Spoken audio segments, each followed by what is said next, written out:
यूं तो प्यार खुद में एक अधूरा शब्द है, लेकिन इस एक अधूरे शब्द की वजह से जीवन में पूर्णता का एहसास होता है। कहते हैं प्यार एक खूबसूरत एहसास है जिसे महसूस करना हर किसी के बस की बात नहीं है। प्यार समर्पण और त्याग का जीता जागता सबूत है। हम जिससे प्यार करते हैं उसकी खुशी के लिए हम कुछ भी त्याग करने को तैयार हो जाते हैं। उसकी बस एक मुस्कान की खातिर ना जाने कितनी ही मौत मरने को हर वक्त रेडी हो जाते हैं। लेकिन जरूरी नहीं कि प्यार की यह परिभाषा सबके लिए समान हो। दुनिया में कुछ ऐसे भी लोग हैं जो केवल पा लेने को ही प्यार समझते हैं। वह कैसे भी करके अपने प्यार को अपने पास रखना चाहते हैं और वे इसके लिए साम दाम दंड भेद इन चारों नीतियों को अपनाने से पीछे नहीं हटते। यही नहीं, कई बार तो ऐसा होता है कि लोग अपने प्यार को पाने की खातिर काली शक्तियों का सहारा ले लेते हैं, लेकिन वे यह बात भूल जाते हैं कि यह काली शक्तियां किसी की सगी नहीं होती। आज की इस कहानी एक ऐसे ही सनक से भरे प्यार की है जिसे सुनने के बाद आपके पैरों तले से जमीन खिसक जाएगी, आपका दिल धड़कना बंद कर देगा और आप यह सोचने पर मजबूर हो जाएंगे कि क्या वाकई में कोई प्यार में इतना मदहोश हो जाता है कि उसे सही और गलत का होश ही ना रहे। मयंक गाजीपुर का रहने वाला मध्यम वर्गीय परिवार का लड़का था। उसके पिता सरकारी कर्मचारी थे। घर में उसके पिता, मां के अलावा एक बहन भी थी। मयंक पढ़ने में होशियार था और आगे चलकर अपने परिवार की स्थिति को बदलने के सपने देखा करता था। साल 1999 में उसने 12वीं की परीक्षा दी, जिसमें वह फर्स्ट डिवीजन से पास हुआ। इसके बाद आगे की पढ़ाई के लिए वह वाराणसी आ गया और यहाँ के बनारस हिंदू यूनिवर्सिटी में एडमिशन लिया। साथ ही साथ वह प्रतियोगिता परीक्षाओं की तैयारी में जुट गया।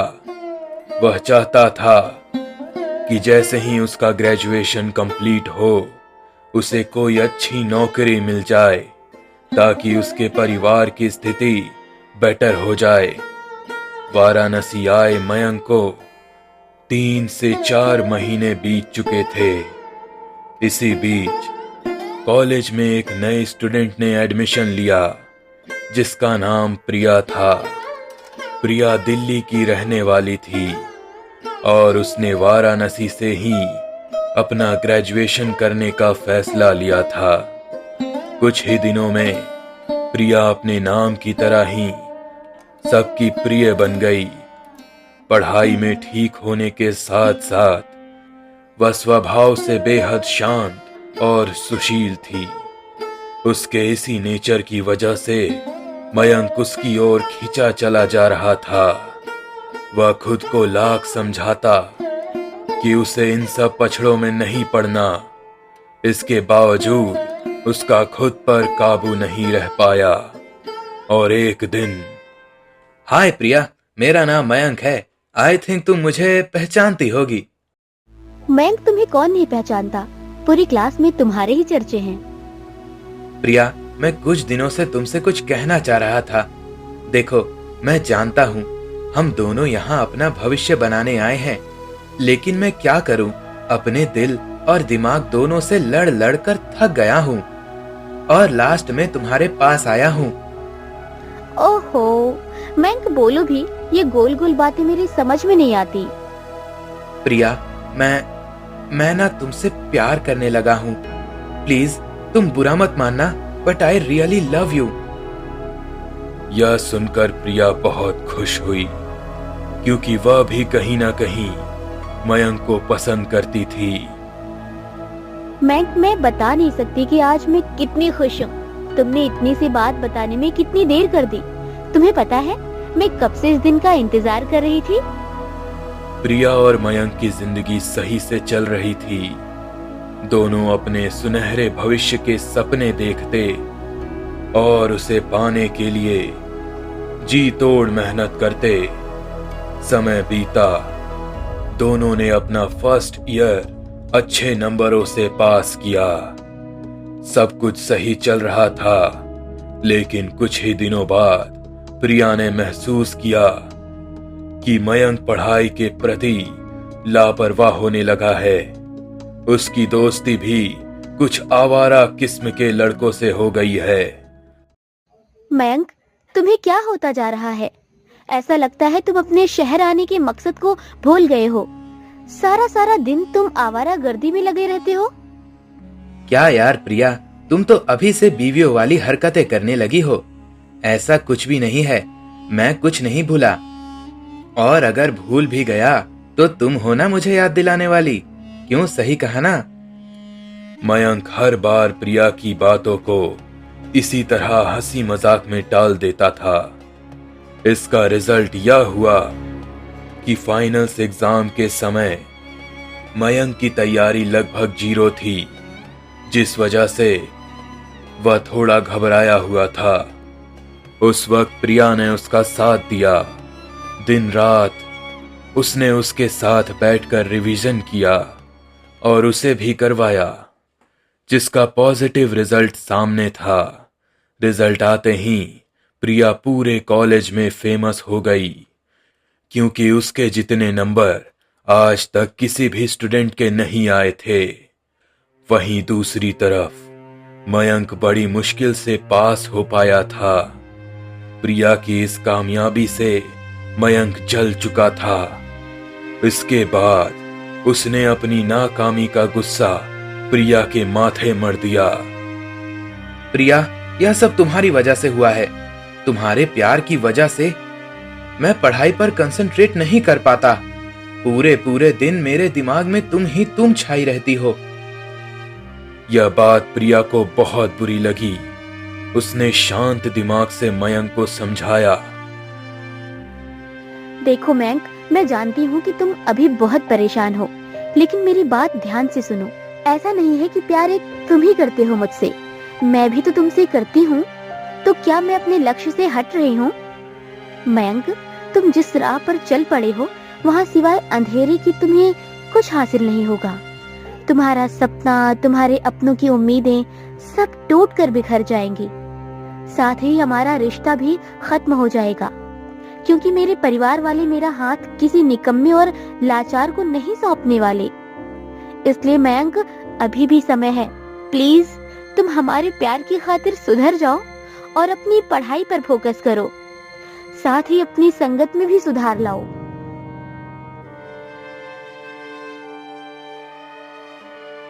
मयंक ने प्रिया की बात सुनी तो, लेकिन उसने उस पर ध्यान नहीं दिया। उसके आवारा दोस्तों ने उसके दिमाग में गलत गलत बातें भर रखी थी।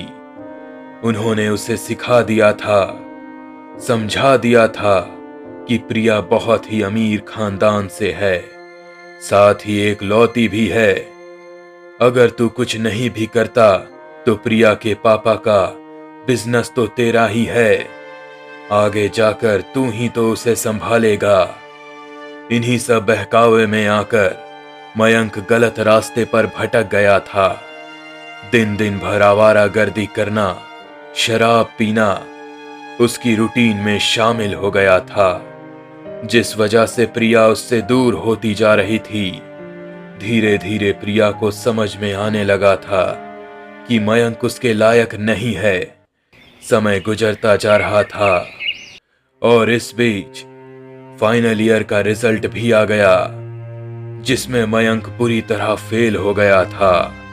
यह जानने के बाद प्रिया उसके पास गई और उसने मयंक से कहा, मयंक, मैंने तुम्हें ना जाने कितनी बार समझाया अपने प्यार का वास्ता भी दिया, लेकिन तुमने मेरी एक न सुनी, जिसका रिजल्ट तुम्हारे सामने है।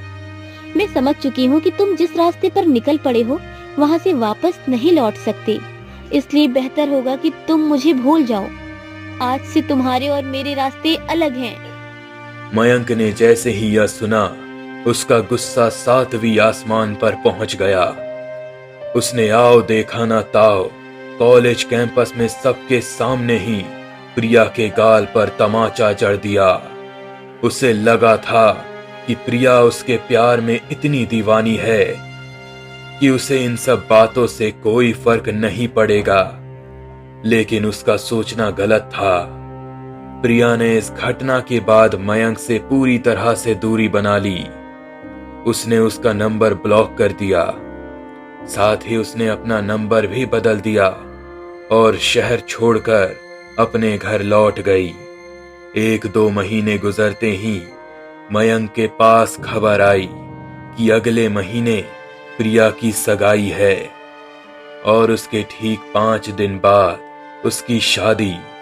यह खबर मिलते ही मयंक पागल सा हो गया। उसे लगा जैसे उसकी दुनिया ही उजड़ गई हो। कहां तो वह भी प्रिया को मनाने की सोच रहा था, अलग अलग तरकीबें लगा रहा था, लेकिन यहां अब वह उससे हमेशा के लिए दूर होने वाला था और मयंक को यह मंजूर नहीं था। उसने प्रिया से कांटेक्ट करने की सभी तरह की कोशिशें कर ली थी, लेकिन उसके हाथ हमेशा खाली रह जाते थे। देखते ही देखते प्रिया की एंगेजमेंट की डेट भी पास आ गई।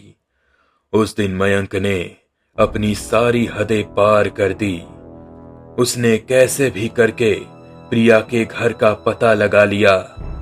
प्रिया अपने कमरे में सजी सवरी बैठी थी और अपने भावी जीवन को लेकर असमंजस में थी।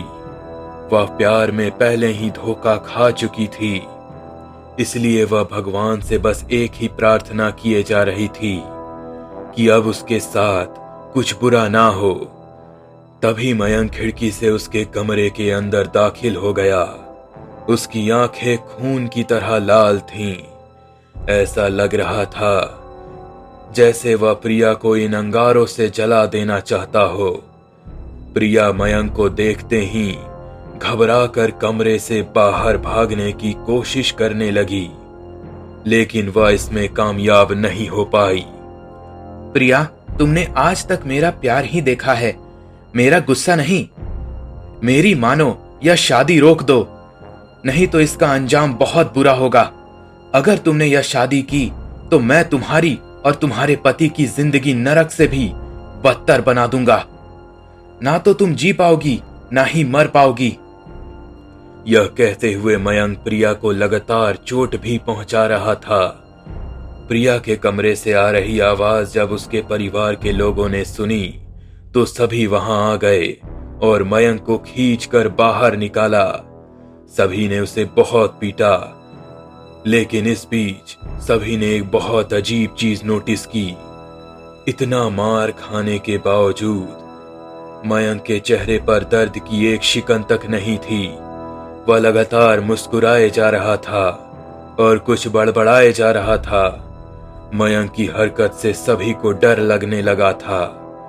उन्होंने उसे जख्मी हालत में उठाकर शहर के बाहर जंगल में फिकवा दिया और चैन की सांस ली।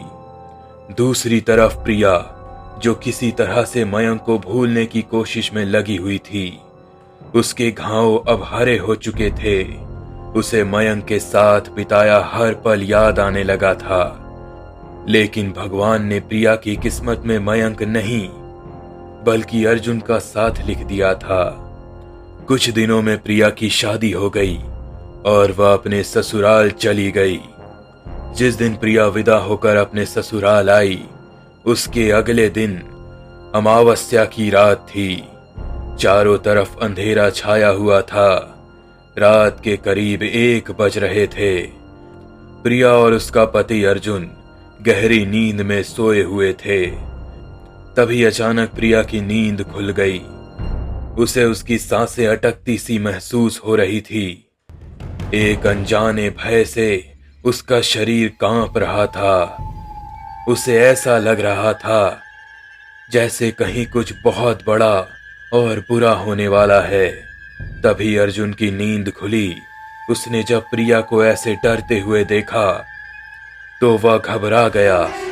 उसने प्रिया को अपनी बाहों में समेट लिया और उसके सर को सहलाते हुए बोला, क्या हुआ प्रिया, कोई बुरा सपना आया क्या? प्रिया इतनी डरी हुई थी कि उसके गले से आवाज नहीं आ रही थी। थोड़ी देर बाद वह अर्जुन का साथ पाकर सो गई। लेकिन दूसरी तरफ कोई ऐसा था जो इस काली अंधेरी रात में भी जाग रहा था। वह अमावस्या की काली अंधेरी रात थी। आसमान में एक भी तारा नहीं था, जैसे प्रकृति ने स्वयं अपना मुख फेर लिया हो। सन्नाटा इतना गहरा था कि किसी को भी अपनी ही सांसों की आवाज कानों में स्पष्ट सुनाई दे रही थी। इस भयावह शांति को चीरती हुई दूर कहीं सियारों की आवाज और बरगद की डाल पर बैठे उल्लुओं की कर्कश आवाज माहौल को और भी अधिक डरावना बना रही थी। लेकिन इस घोर सन्नाटे और खौफ में भी एक शख्स था जो बिना डरे अपनी मंजिल की ओर बढ़ रहा था। यह था मयंक। उसके चेहरे पर ना डर था ना थकान, बस एक पागलपन भरी जिद थी। अपने प्यार को पाने की जिद, उसे सबक सिखाने की जिद। मयंक का यह सफर एक पुराने शमशान में शुरू हुआ था और इसका अंत कहाँ होगा या ना तो उसे पता था और ना ही नियति को, क्योंकि इस रात मयंक ने नियति को ही चुनौती देने का ठान लिया था। वह प्रिया के प्यार में इतना अंधा हो चुका था कि उसे सही और गलत के बीच का फर्क दिखना बंद हो गया था। प्रिया, जिसके साथ उसने जीवन जीने के सपने देखे थे, जिसने उसे छोड़कर अर्जुन से शादी कर ली थी, आज मयंक उसको ऐसी भयानक सजा देने जा रहा था जिसका परिणाम खुद उसे नहीं पता था। आज वह प्रिया की किस्मत में एक ऐसा डरावना चैप्टर ऐड करने वाला था जिसे ना तो फाड़ा जा सकता था ना ही मिटाया। मयंक ने प्यार और बदले की आग में चलते हुए प्रिया को सताने के लिए एक तांत्रिक का सहारा लिया था, जिसने उसे अमावस्या की रात को कुछ सामानों के साथ इस शमशान में बुलाया था। अघोरी के पास बैठे मयंक ने उसे हाथों में प्रिया की फोटो को देते हुए कहा, इसके साथ कुछ ऐसा करना कि ना तो यह जी पाए और ना ही मर पाए। हर पल, हर लम्हा यह खुद के लिए और अपने आसपास के लोगों के लिए एक ऐसा श्राप बन जाए जिसे चाहकर भी वो खुद से दूर ना कर पाए। ऐसा कहते हुए उसकी आंखों में प्रतिशोध की आग भड़क रही थी। अघोरी ने मयंक को आश्वस्त किया और कहा, तुम चिंता ना करो, मैं इस क्रिया से ऐसी खतरनाक शक्तियों को बुला रहा हूं जिसको खत्म कर पाना बहुत ही मुश्किल है। यह सब करने से पहले मैं एक बार फिर से तुमसे पूछना चाहता हूं कि क्या तुम वास्तव में यह करना चाहते हो, क्योंकि इस शक्ति को वापस भेजना असंभव है। मयंक के कुछ न कहने पर अघोरी के पास जल रही अग्नि में आहुति देने लगता है। जैसे ही वह अंतिम आहुति देता है, वहां की जमीन कांप उठती है। हवा में सड़े हुए मांस और कफन की बांस फैल जाती है। आसमान में बिजली सी क्रोधती है और एक भयंकर चीख के साथ एक काली धुएंदार आकृति निकलती है, जो कि धीरे धीरे एक स्त्री के भयानक रूप में बदल जाती है। यह थी पिशाचिनी। उसकी आंखें कोयले सी जल रही थी और उसके नाखून लंबे और अंदर की तरफ से मुड़े हुए थे। मयंक बिना पलक झपकाए कांपते हुए उसे देख रहा था। तभी अघोरी ने उस भयानक आकृति को एक हार में कैद कर दिया और मयंक को देते हुए कहा, मैंने तुम्हारा काम कर दिया है, अब आगे की जिम्मेदारी तुम्हारी है। इस हार को कैसे भी करके तुम उस लड़की प्रिया तक पहुंचवा दो। आगे का काम यह हार खुद कर देगा। मयंक वहां से उठा और सीधे होटल के कमरे में पहुंच गया।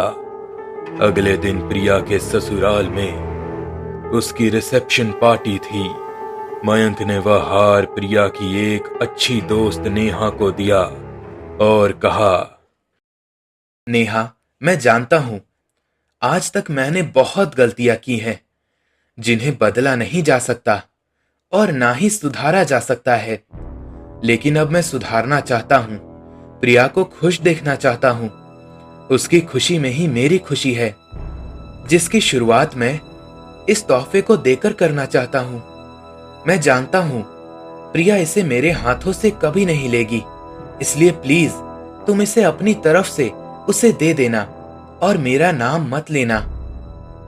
नेहा को लगा मयंक वाकई में पश्चाताप की आग में जल रहा है, इसलिए उसने वह तोहफा उससे ले लिया और रिसेप्शन पार्टी में चली गई, जहां उसने प्रिया को वह तोहफा देते हुए कहा, प्रिया, मैं तेरे लिए बहुत खुश हूँ। ये तोहफा मेरी तरफ से है। आई विश कि तुझे पसंद आएगा। प्रिया मुस्कुराते हुए नेहा से वह गिफ्ट ले लेती है। पार्टी खत्म होने के बाद प्रिया अर्जुन के साथ बैठकर तोहफे देखती है। उसने नेहा का दिया हुआ तोहफा खोला। अंदर रखे हार को देखकर वह बहुत खुश हो गई। अर्जुन को भी वह हार बहुत पसंद आया और उसने उसे प्रिया को पहना दिया। हार पहनते ही प्रिया को अपने कंधे पर भारी लगने लगा, लेकिन उसने इस पर ध्यान नहीं दिया और इसे शादी की थकान समझकर इग्नोर कर दिया। रात काफी हो चुकी थी, इसलिए वे दोनों सोने चले गए। रात के करीब 3 बज रहे थे। प्रिया के कानों में किसी की फुसफुसाने की आवाज सुनाई पड़ी। वह उठकर बैठ गई। ऐसा लग रहा था मानो कोई छत पर टप टप कर रहा हो। उसने ध्यान दिया तो यह आवाज उसके कमरे की दीवार से आ रही थी। उसने अपने हाथ दीवार पर रखे और महसूस करने की कोशिश की। दीवार अंदर से इतनी गर्म थी कि उसके हाथ जल गए। उसे ऐसा लगा उस दीवार के अंदर कोई है जो उसे पुकार रहा हो। उसने कान लगाकर सुनने की कोशिश की। आवाज थोड़ी देर के लिए बंद हो गई, लेकिन फिर ऐसा लगा जैसे दीवार के अंदर कोई कुछ खरोच रहा हो।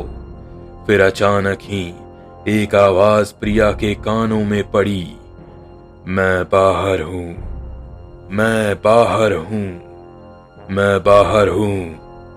यह सुनते ही प्रिया कमरे से लगे गार्डन में चली गई। वहां जाते ही प्रिया को लगा जैसे वह किसी कब्रिस्तान में चली आई हो। उसे चारों तरफ खून और लाशें नजर आ रही थी। अचानक ही एक लाश ने उस पर हमला कर दिया और प्रिया एक जोरदार चीख के साथ बेहोश हो गई। उसकी आवाज सुनकर अर्जुन की नींद खुल गई और वह उसे खोजते हुए गार्डन एरिया में गया। उसने देखा प्रिया की आंखें बिल्कुल काली हो चुकी थी। उसके बाल हवा में लहरा रहे थे और वह कुछ गुदगुदाए जा रही थी। हवा में ठंडक बढ़ चुकी थी। वह धीरे धीरे उसके पास गया और उसने उसके कंधे पर जैसे ही हाथ रखा, एक जोरदार झटका लगा और वह नीचे गिर गया। उसने घबराते हुए प्रिया को देखा तो पाया कि प्रिया उसे ही देख रही थी। उसकी काली आंखें कभी हरी तो कभी काली हो रही थीं और वह अर्जुन की तरफ खा जाने वाली नजरों से घूरे जा रही थी। उसके चेहरे पर अजीब से भाव थे। अर्जुन को कुछ समझ नहीं आ रहा था कि वहां क्या हो रहा है। वह धीरे से उठा और प्रिया के पास चला गया और उसने फिर से उसे हिलाते हुए कहा, प्रिया, तुम्हें क्या हो गया है? तुम कैसा बिहेव कर रही हो? अर्जुन के ऐसा कहते ही प्रिया बेहोश होकर उसकी बाहों में गिर गई। उसने देखा प्रिया के कंधे बुरी तरह से छिल चुके थे और उनमें से खून बह रहा था। जैसे तैसे रात बीती। सुबह अर्जुन ने किसी को भी रात वाली घटना के बारे में कुछ भी नहीं बताया। वैसे भी आज वह बेहद खुश था। वह प्रिया के साथ हनीमून ट्रिप पर मनाली की खूबसूरत वादियों में निकलने वाला था। उन दोनों ने अपनी पैकिंग पूरी की और घूमने निकल पड़े। रास्ते भर प्रिया थोड़ी अनमनी सी थी। उसके कंधे पर पिशाचिनी के बोझ के कारण बहुत दुख रहे थे। शाम होते होते दोनों होटल पहुंच गए। फ्रेश होकर उन्होंने खाना खाया और जल्द ही सोने का प्लान किया। सफर की थकान के कारण दोनों जल्द ही सो भी गए। लेकिन पिछली रात की तरह आज भी करीब 3 बजते ही अर्जुन के कानों में फुसफुसाने की आवाज सुनाई पड़ी। उसने अपनी आंखें खोली तो देखा कि प्रिया कमरे के एक कोने में बैठी है और हवा में किसी अदृश्य वस्तु से बात कर रही है। उसके चेहरे पर एक डरावनी मुस्कान थी। आंखें गहरी काली हो चुकी थी। उसने अपनी हाथों में चाकू पकड़ रखा था जिससे वह खुद के हाथों को चोट पहुंचाते जा रही थी। वह धीरे धीरे उसके पास गया। डर के मारे उसकी सांसें ऊपर नीचे हो रही थी। उसने उसे छूने की कोशिश की तो प्रिया ने उसे गर्दन से पकड़कर ऊपर हवा में लटका दिया। अर्जुन की सांसें उसका साथ छोड़ने ही वाली थी कि प्रिया ने उसे छोड़ दिया और वह फर्श पर गिर गया। उसके मुंह से खून निकल रहा था। गुस्से और दर्द की वजह से वह चिल्ला पड़ा, जिसे सुनकर प्रिया नॉर्मल हो गई। उसने जल्दी से लाइट ऑन की और अर्जुन को उठाते हुए प्यार से कहा, आपको क्या हुआ? आप यूं नीचे क्या कर रहे हो? और आपके होठों पर ये चोट कैसे लग गई? इतना सुनते ही अर्जुन गुस्से से फट पड़ा। उसने प्रिया को कंधे से पकड़ते हुए कहा, तुम इतना नाटक कैसे कर लेती हो? कल रात भी तुमने मुझे चोट पहुंचाई और आज फिर से। और ये क्या कर रही हो? अपने हाथों को क्यों काटे जा रही हो? तुम क्या चाहती हो? क्या तुम किसी और से प्यार करती हो जिस वजह से तुम यह सब कर रही हो? प्रिया को कुछ समझ नहीं आ रहा था कि अर्जुन उसके साथ ऐसा बिहेव क्यों कर रहा है, क्योंकि उसे तो कुछ याद ही नहीं था। वह रोने लगती है और माफी मांगने लगती है। अर्जुन, अगर वास्तव में मैंने आपके साथ कुछ गलत कर दिया हो तो उसके लिए सॉरी। मैं तो सपने में भी आपको कभी चोट पहुंचाने के बारे में सोच नहीं सकती और ये तो हकीकत है। अर्जुन को प्रिया का बर्ताव समझ में नहीं आ रहा था। वह आगे की ट्रिप को कैंसिल करने की सोच लेता है और अगले दिन वापस लौट आता है। घर पर सभी उन्हें देखकर हैरान हो जाते हैं। उस समय तो अर्जुन कुछ नहीं कहता, लेकिन प्रिया के कमरे में जाते ही वह सभी से उन 2 रातों में होने वाली घटनाओं के बारे में बताता है, जिस पर अर्जुन की बहन नैना, जो कि एक साइकोलॉजिस्ट थी, उसने उसे समझाया।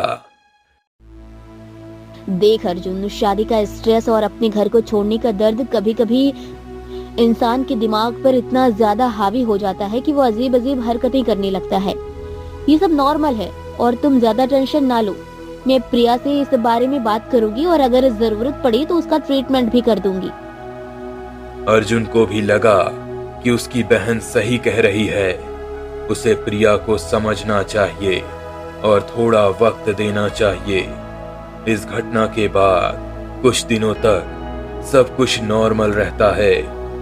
प्रिया के अंदर बैठी पिशाचनी शांत थी, लेकिन शायद वह शांति तूफान के आने की पहले की शांति थी। कुछ दिनों बाद अर्जुन के एक दोस्त ने अपने घर पर कपल पार्टी रखी, जिसमें अर्जुन को प्रिया के साथ जाना था। अब अर्जुन को प्रिया का बर्ताव सही लगने लगा था, तो उसने वहां जाने के लिए हां कर दिया था। लेकिन जब वह वहां पहुंचा तो कुछ समय तक तो सब ठीक रहा, लेकिन थोड़ी देर बाद ही प्रिया के कानों में पिशाचनी की फुसफुसाहट की आवाज आने लगी। उसका शरीर ठंडा पड़ने लगा। उसे चारों तरफ डरावने और काले साए नजर आने लगे, जो कि लगातार उसकी तरफ बढ़ रहे थे। इन सभी डरावने चेहरों के कारण प्रिया को होश ही नहीं रहा कि वह कहां है। वह लगातार अपने कानों को रगड़ने लगी और जोर जोर से चीखने चिल्लाने लगी। ऐसा लग रहा था कि पागल हो गई हो। उसने अचानक ही वहां रखा चाकू उठा लिया और अपने आसपास के लोगों को नुकसान पहुंचाने लगी। अर्जुन को प्रिया की हरकत देखकर बहुत गुस्सा आया। उसे लगा कि प्रिया यह सब कुछ जानबूझकर कर रही है, जिसके बाद उसने अपने दोस्तों से माफी मांगी और वह प्रिया को खींचते हुए वहां से लेकर घर आने लगा। रास्ते में अचानक प्रिया ने अर्जुन पर हमला कर दिया और गुर्राते हुए कहने लगी, तेरी इतनी हिम्मत कि तू मुझे खींचकर बाहर ले आए? आज मैं तुझे नहीं छोड़ूंगी। बहुत शौक है ना तुझे किसी दूसरे की गर्लफ्रेंड से शादी करने का? आज मैं तेरे हर शौक को पूरा कर दूंगी।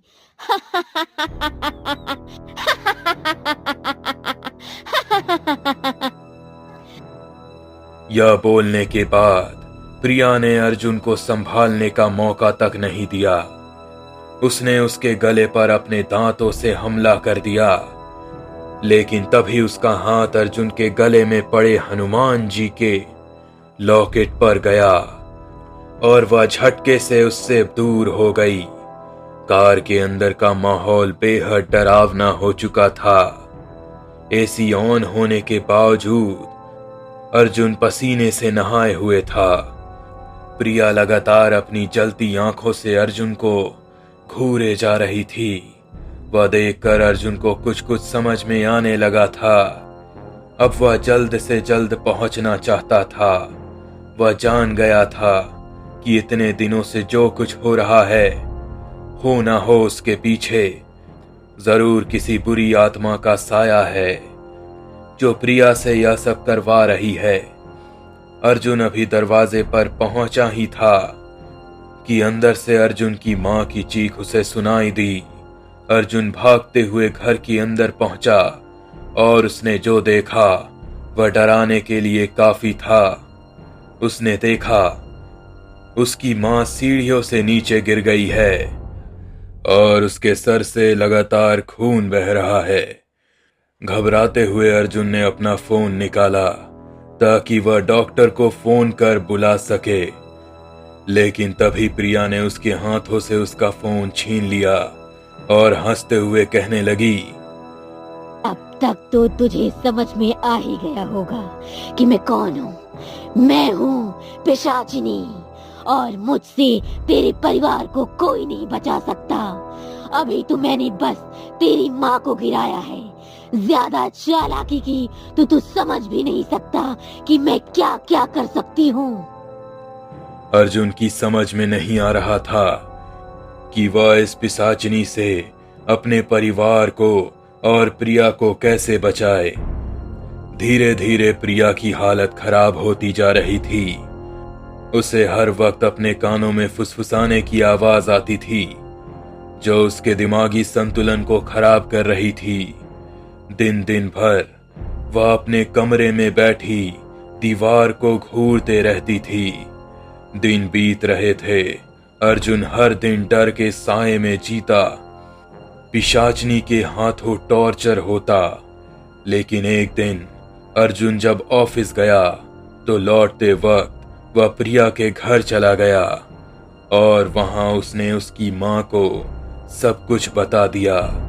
प्रिया की हालत जानते ही उसकी मां और पापा की हालत खराब हो गई। उन्होंने अर्जुन को आश्वस्त किया, जिसके बाद दोनों एक पुजारी के पास गए और वहां उन्होंने सारी बात बताई। सब कुछ सुनकर पुजारी ने उनसे कहा कि देखिए, मैं इस मामले में आपकी कोई मदद नहीं कर सकता, लेकिन हाँ, मैं एक अघोरी को जानता हूँ जो कि पिशाचनी को वश में कर सकता है।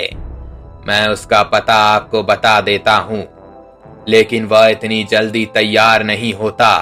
अगर वह तैयार हो गया तो आपकी बेटी और उसका परिवार बच जाएगा, नहीं तो पिशाचनी धीरे धीरे करके उन सबको मार डालेगी।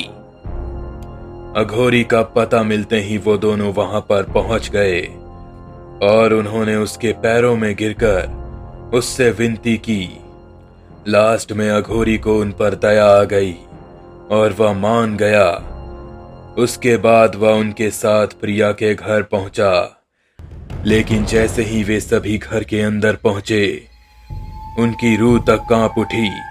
सामने का मंजर बेहद डरावना था। प्रिया ने हॉल में अर्जुन की बहन को दबोच रखा था। वह उसके सीने पर बैठकर उसके हाथों का मांस नोचकर खा रही थी।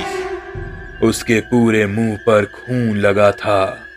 पूरा परिवार रो रहा था और प्रिया से नेहा को छोड़ देने की गुहार लगा रहा था। लेकिन प्रिया बिना खौफ के हंसे जा रही थी और अंत में उसने डरावनी हंसी हंसते हुए कहा कि